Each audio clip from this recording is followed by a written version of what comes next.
Hi, I'm Kent Kernahan, managing member of idealPV LLC. And we're here today to talk about locally grown power's third-party owner financial model. This is a model that combines personal choice and corporate incentives. More about that in a little bit.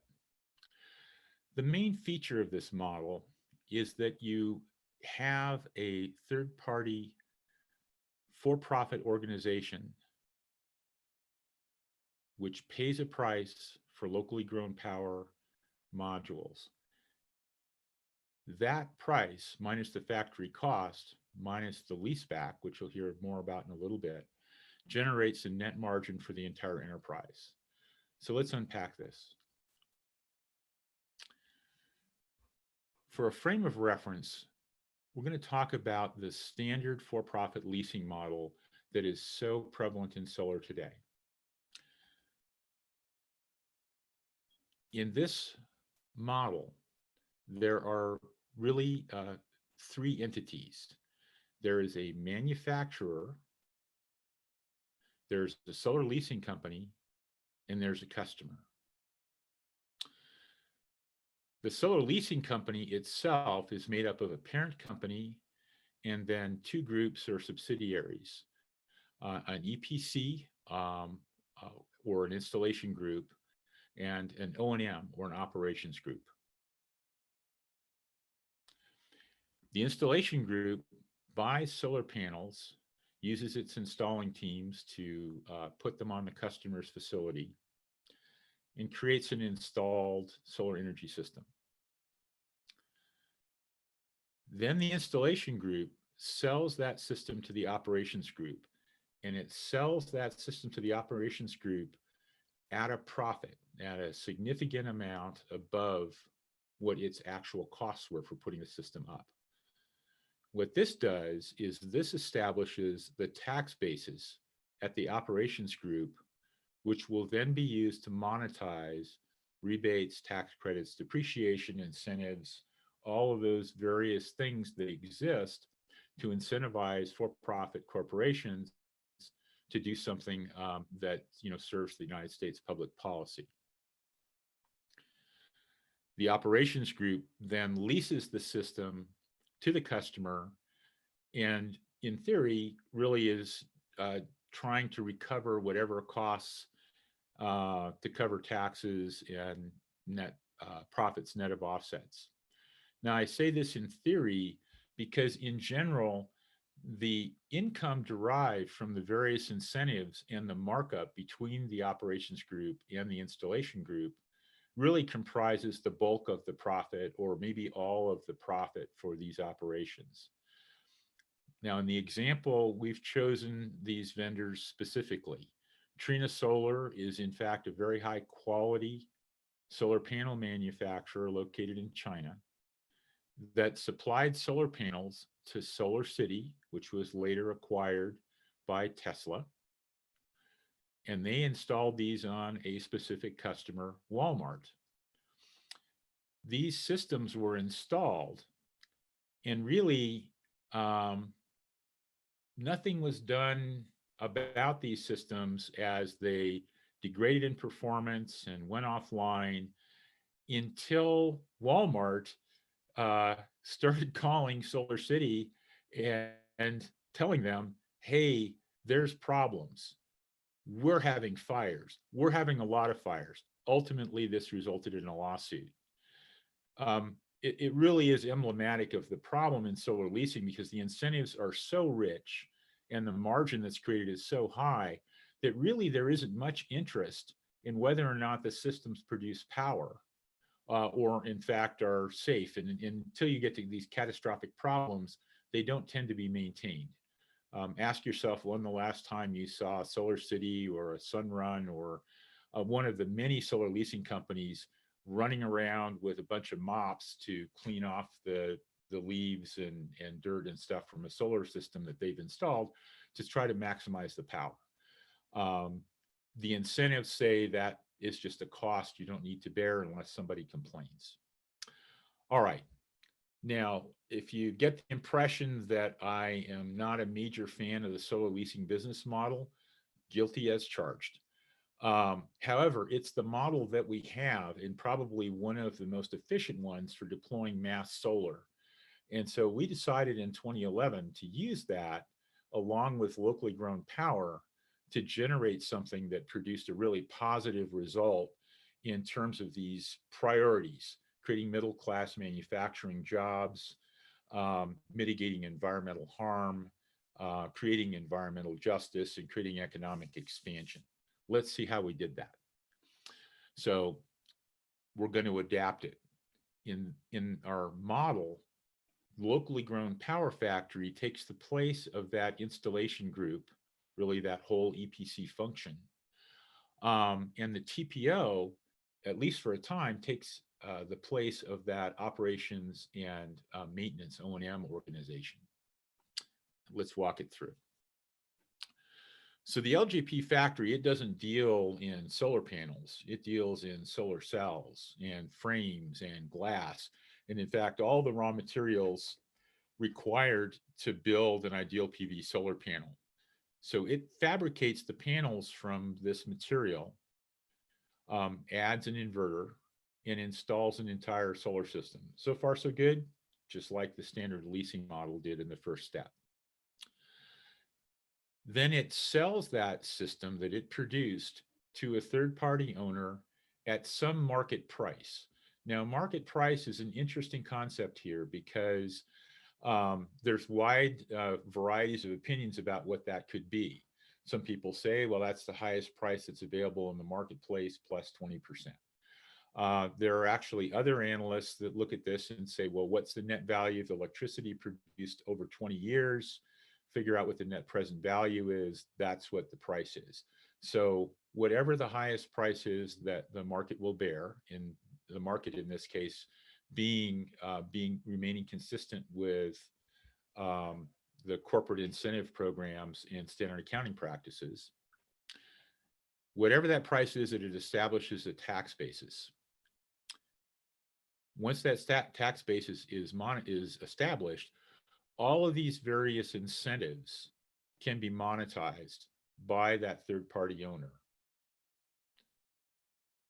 The third-party owner then turns around and leases the system back to the LGP factory, the same one that installed it.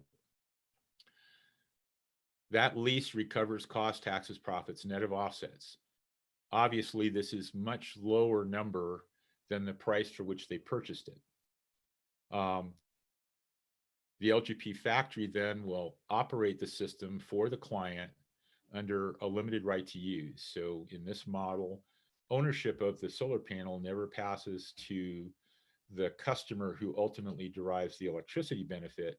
It actually remains with the nonprofit locally grown power factory.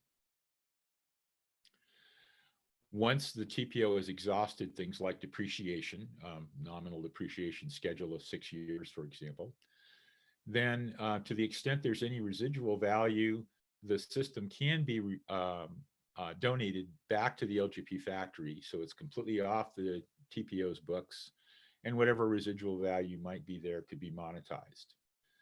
Just like in the solar leasing program, the LGP factory is deriving its margin, that is, this whole system is deriving its margin from the difference between the cost to make this panel in a nonprofit factory and the price that it sells it to the TPO, minus the lease expense that has to go back to the TPO, that's designed to make up whatever the incentives do not. Same exact concept that we had with the solar leasing program, but now we've applied it to this blended nonprofit for-profit model. Let's talk about that cost. This is where we get the really significant differences from the standard leasing model. Where Trina Solar's story would stop right here. They would do everything they could to reduce their costs by using the lowest cost solar cells that they could use and the lowest cost glass and frames, and paying their labor as little as possible, and trying to optimize their shipping costs and time of inventory, picking the best tax avoidance strategy. But at the end, their standard cost is their cost. There's only so many things a for-profit corporation can do, and that's where the magic starts. Locally grown power factories are 501c3 nonprofits. They don't have any shareholders, so that takes a bite out of the standard cost. They can have no capex. The capital expenditures associated with making their facility can actually be donated to them. They don't pay any taxes, nonprofit. Then they have access to state-of-the-art technology, which is not licensed to any for-profit corporation, for only zero hotspot technology with an advanced panel architecture. In another presentation, we can discuss what that does in terms of competitive advantage and increased power. Then beyond that, they can accept donations of capital equipment. And because of the technology, they can use capital equipment quite efficiently and profitably, because we can use technology that's older, trailing edge, 10-year-old equipment that would have no other life other than scrap can be deployed in these factories. Components may be donated, even components that would be perceived to be so defective as not usable in conventional panels, because of the technology, can be deployed and deployed at full efficiency, generating nice write-offs for their donation to the entities that ordinarily would have had to scrap them. It's a nonprofit, so it will attract volunteers, academia, partnerships, and philanthropy. And then finally, after all of that, grants, which can pay for whatever philanthropy and donation and volunteerism does not. In the end, the cost at a nonprofit can be negative. At the Pomona locally grown power flagship facility, each and every one of these have been applied to their model. Their factory will open with no debt and with the initial installations to the homes in their area completely paid for by a combination of all these things. Now let's look at the TPO. The TPO, very conventional thing. Its expense is whatever it pays the LGP factory for those panels. Important to recognize that the price paid is independent of the cost to make these panels.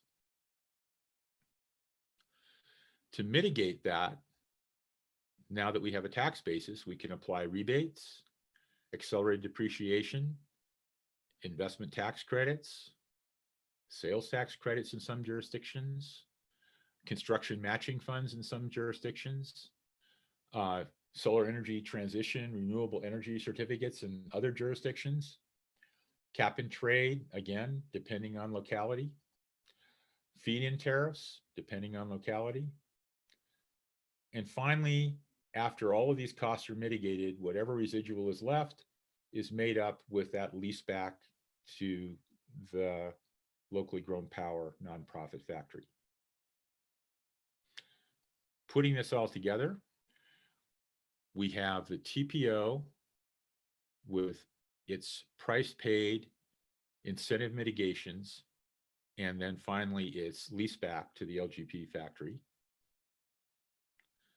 So this creates this price paid to the LGP factory against a cost, which can be a negative cost below zero at the LGP factory. This creates the gross enterprise margin for the set of the TPO and locally grown power factory. Taking out that residual margin, that is leaseback cost to the factory that mitigates what the incentives do not, that gives us a net margin for the enterprise. Now you can imagine that it's a business decision where we take that net margin. In this example, I'm showing you that the TPO took the absolute least amount necessary, left all of the net margin for the nonprofit factory. That net margin then is used to generate even more installations and allows for geometric explosive growth in the installation of solar arrays for low and moderate income households. Or the fees could be made larger to generate more margin for the investors at the TPO and less margin at the factory. The total margin, though, remains. It's a matter of allocation between the two entities. Okay, so let's wrap this up. The important takeaway from what I'm just about to show you here on the right-hand side is that all of these things are within your control. Your organization will own, control, influence, or it'll be your investors in the TPO. Your organization will own, control, advise on the board of the nonprofit factory. And so just to give you a flavor for what you can do with this model, you can decide how much of it will go to the commissions at the TPO. Now that's taxed, but it provides return and investment to the TPO investors, in addition to whatever flow-through losses that the TPO investors might derive from accelerated depreciation, et cetera. It can be directed towards funding for the LGP factory. In this case, it's not taxed. It very efficiently creates even more homes installed. And so the justification here would be maybe you have a little bit less margin at the TPO, but a lot more margin spread over a lot more installations. These knobs can be tuned to the specific sensibilities of the members of your group. LGP cost mitigations also happen. In the beginning, you will not be as good at turning all the knobs of this nonprofit as you will be later.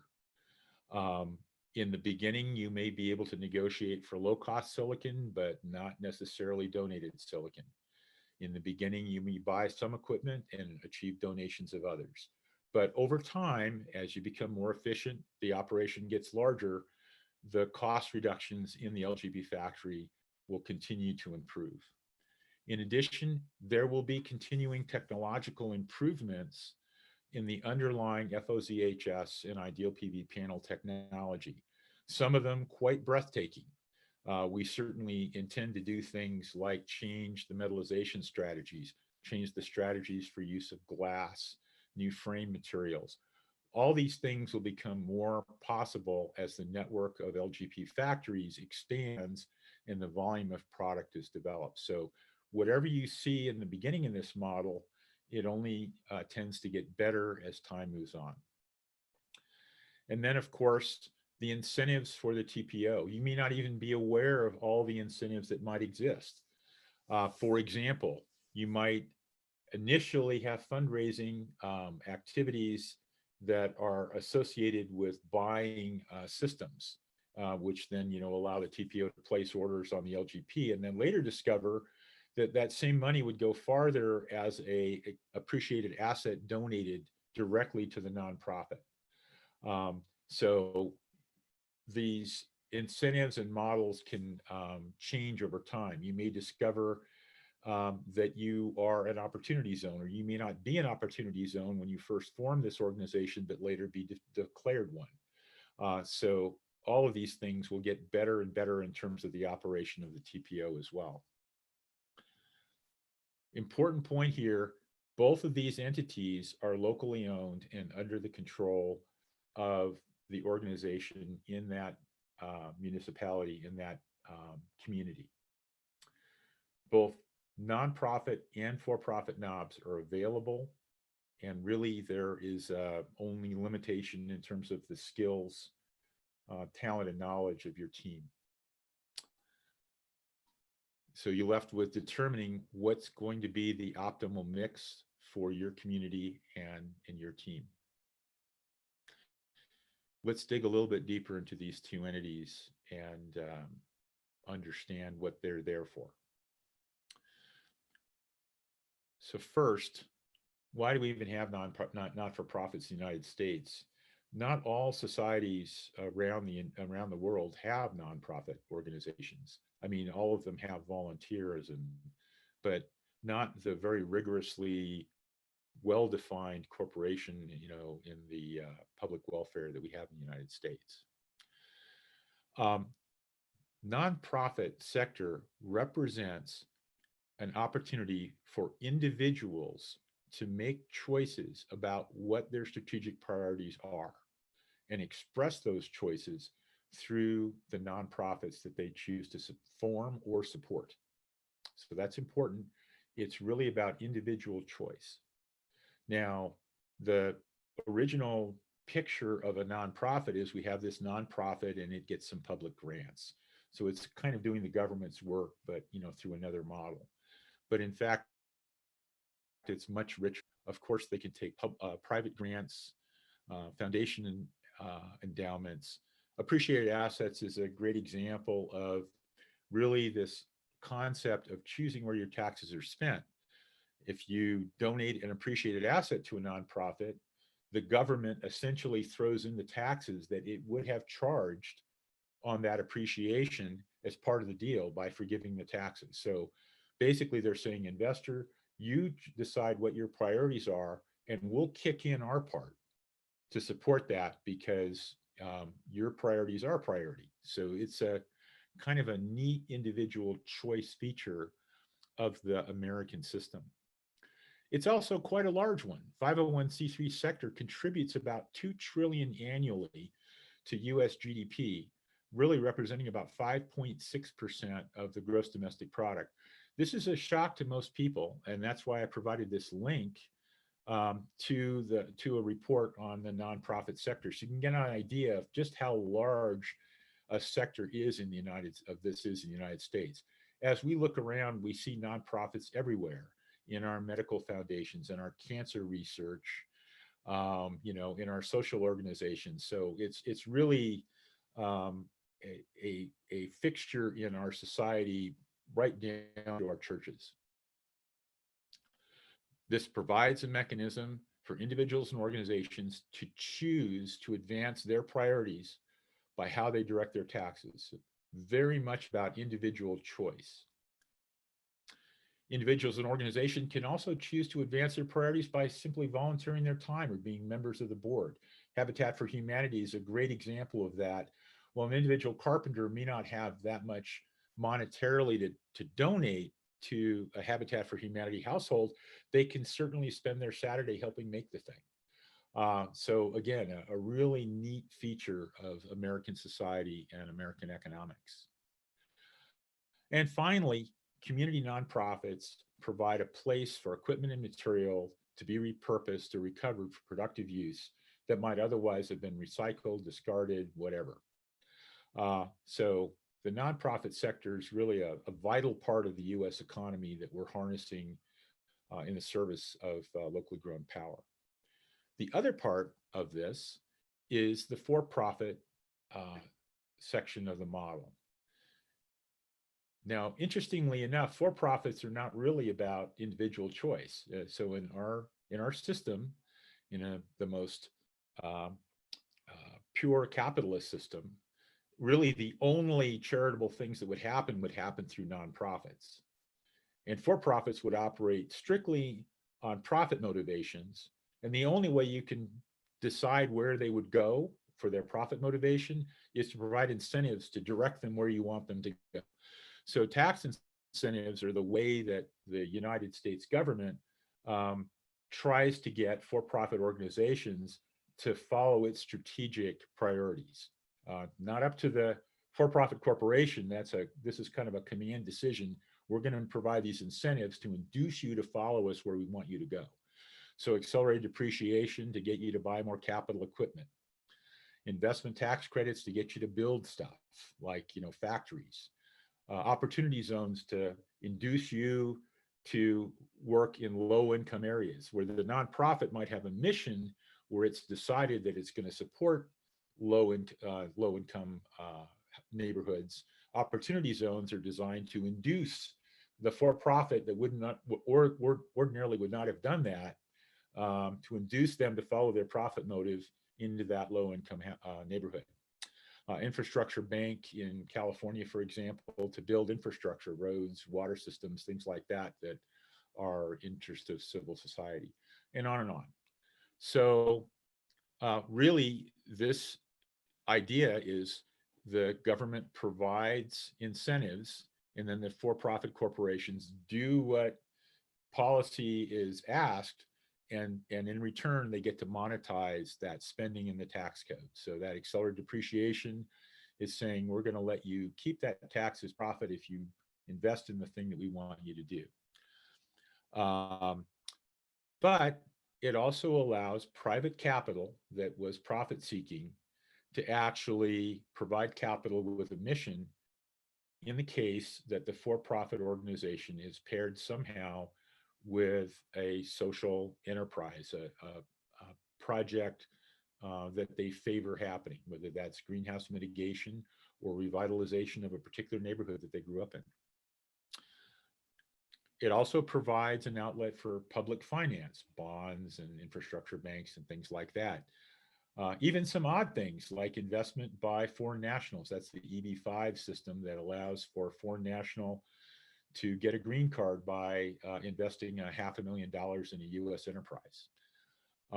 So all of this completely different constellation of incentives are available to only for-profit organizations, not nonprofits. In fact, normally they're completely separate worlds. In our model, we take these two universes and we put them together. So we blend the not-for-profit structure of the locally grown power 501c3 solar power, nonprofit solar power factory, with the for-profit third-party ownership model in order to handle monetizing those tax credits and managing the lease and finance. How do we connect those two? So the locally grown power factory makes a solar system, which then it sells to the TPO. It receives that purchase price. The TPO goes along and monetizes all of these various incentives, takes the residual and leases it back to the LGP. So this gives us the best of both worlds. We have the entire constellation of cost reductions that can happen as a result of all the facilities that support public charities. And then we have the profit maximizing incentives on the TPO side.